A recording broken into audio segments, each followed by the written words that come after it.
initiating with the supreme name of Almighty Allah, who is the most merciful and powerful, who is the King of kings and King of the doomsday. First of all, I want to introduce myself. My name is Mariam Aftab. I really thank to my teachers who give me this golden opportunity to share my thoughts about LEEDS Academy. The supportive environment at LEEDS Academy made me feel at home. The staff and students are friendly and welcoming. Thanks. Assalamu alaikum to all of the fans and viewers of the Open Academy of English Language and Computer Sciences.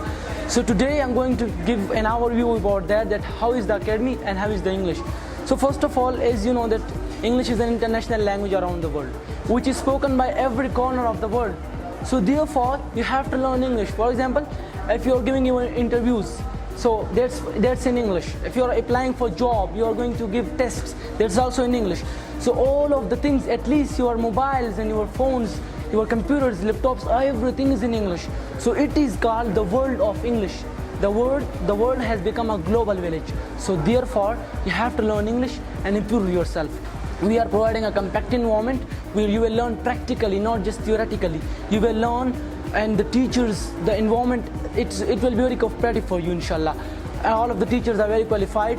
They have been done their BS, their linguistics, and everyone has their experiences of teaching. And inshallah, you will find best environment and you will improve yourself.